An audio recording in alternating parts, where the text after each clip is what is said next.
All right, let's do one final video tonight. Try not to miss a day. And I want to talk about sitting with discomfort, sitting with uncomfortable feelings. And the reason that's important is because we all have our triggers, right? We all have our triggers as far as emotional triggers. We have a sense of discomfort, sense of anxiety, a sense of dis-ease. Something happens internally, and then immediately we take an action to try to quell that emotion or try to ignore it or resist it or run away from it. And sometimes we think that we're taking the action because we're solving the the space. We're basically filling the space that needs to be filled with some kind of action. Sometimes it could be positive, right? A lot of people are workaholics. A lot of people will fill that with alcohol or food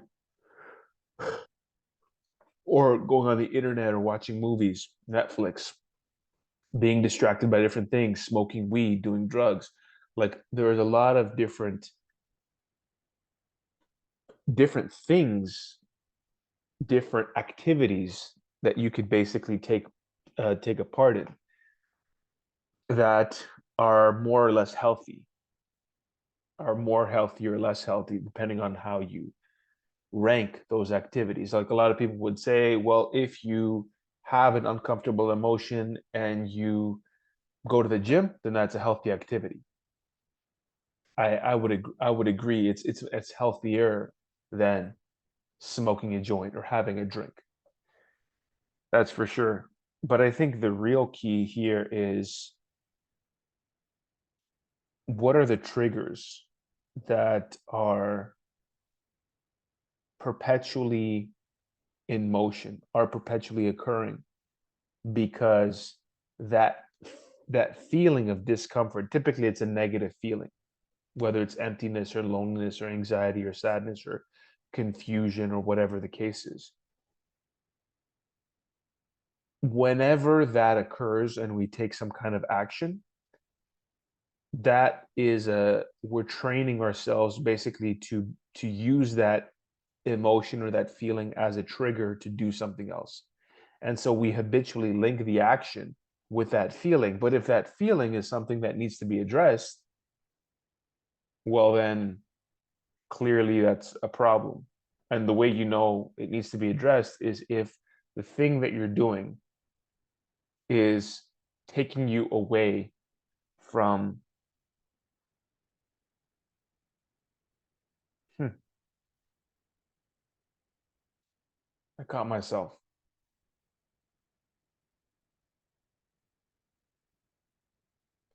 I think what you have to do is really think about your life. And Jordan Peterson talks about this. He says that you may not necessarily know what you need to do, but you definitely have a couple of things that you're doing that you know that you should stop doing. So it's a lot harder to figure out exactly what it is that you need to do or you're supposed to do or that you're drawn towards. And it's a lot easier to figure out what are the things that are counterproductive? What are the things that are holding me back? What are the things that I'm doing that are unhealthy? What are the things that I'm doing that I know I shouldn't do? Those are a lot easier to identify. And so the way to tie in what I said at the beginning to what I'm saying now is determine all of those activities that you fill your life with that are that are things that you should stop doing according to your own beliefs, not according to what somebody else is, but according to what you think and believe about your life and how you should live it. So think about those things and find out when are you most likely to engage in those activities. And right before you engage in them, if you sit with that feeling, with that experience that you're having internally, you'll notice that it's a feeling of discomfort. You're you're that feeling, that experience is one that you're using as a trigger to do those other activities. So that is the link between one and the other. I know this video is not very coherent because it is 1:15 a.m., but I think that that's the first step in identifying what are the activities that you're doing that you want to stop doing, and find out when you do those activities, what happens right before? What is the trigger that leads you into those activities? And you'll find that the trigger typically is an internal state of being. It's an internal, like it's an emotional state. And that is a state that definitely that needs to be addressed and looked into. And it's not good to jump to conclusions and say, oh, well, I can just replace this activity with another activity that's healthier. That is true, and that would be like step 2, but step 1 would be to really delve into what you're experiencing and find out what it is, like, why is that happening? What does that feel like? What does that mean?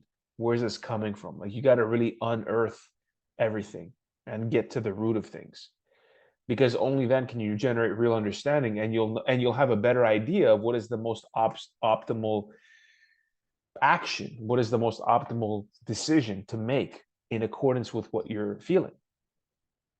One thing that I did, and you can also do step 2 first, which means that if you're engaging in certain activities, you can replace them with other activities. So instead of doing XYZ, read a book, right? And so you're reading a book, and now you're replacing the trigger with the book, and then that is going to allow you to bring everything a little bit closer to you and find out, okay, what are you actually experiencing? What does it mean? What is it trying to tell you? What are you supposed to understand? What are you supposed to learn? And that way you can use it. So you can either do that first, just go straight to that. If that's hard, you can replace that activity with something that's better, that's healthier. And but then afterwards, you really have to go into that and find out, okay, what is it trying to show you? Because it's a lesson. It's not like you're feeling things for the sake of feeling things. It's not really the point here. The point is that you want to experience what it is that you're going through in depth. You want to completely immerse yourself into that experience so that it can reveal to you new information, so you can get new insights, and so that you could have greater clarity of mind. When you have greater clarity of mind, not only are you doing all the things that I just mentioned, but also you're not doing the other activities that are harmful to you or unhealthy. So hopefully that was helpful. Those are a couple of, quick tips, techniques that you can use, and you can be aware of this in your own life, and you'll know that you're running away from something when you engage in those activities. So the question is, what are you running away from? But you have to dive deep. It's not like, oh, I'm running away from discomfort, or I'm running away from feeling empty and lonely. Well, you have to kind of sit in that and find out, where is that coming from, and what does it mean? And does a memory come to mind, or does a projection come to mind? Does a fantasy come to mind? And you need to really allow yourself to process that. Allow your mind to kind of like think and drift, but just kind of be with yourself, be silent, to look out a window, or just kind of, sit somewhere, then just do it. But don't be doing anything, and just kind of figure out what's going on. And you're going to start generating some insights, and you're going to have greater clarity. And if you want, it would be helpful to, record a memo or write something down. And then as soon as you're done, don't go back to the unhealthy activity, but really meditate on what you've discovered. Really kind of think about that and reflect on it, and do something good for yourself. And this cycle will happen, right?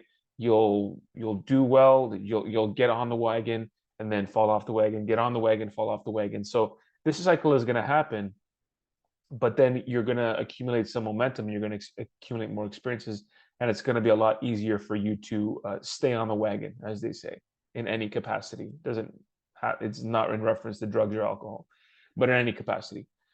So yeah, hope that was helpful. And that's definitely a tip that you can use, a little tool that you have in your tool belt, so that whenever you have an experience like that, bang, you can immediately recognize what's happening, recognize that it is a trigger, recognize the activity that you're about to go into, know that that's something that you've already determined through your own criteria that you want to stop doing, determine what it is that's going on. If you need to, if that's too discomforting in and of itself, to sit with that discomfort, if that's too uncomfortable, then replace that activity that you're about to do with something else more positive. Do 20 push-ups, read something for 10 minutes, go for a walk, do something healthy. And then that is actually going to allow you a little bit of space to breathe. You'll do something healthy, and also allow your mind to really process what's going on a deeper level. So hope that was helpful.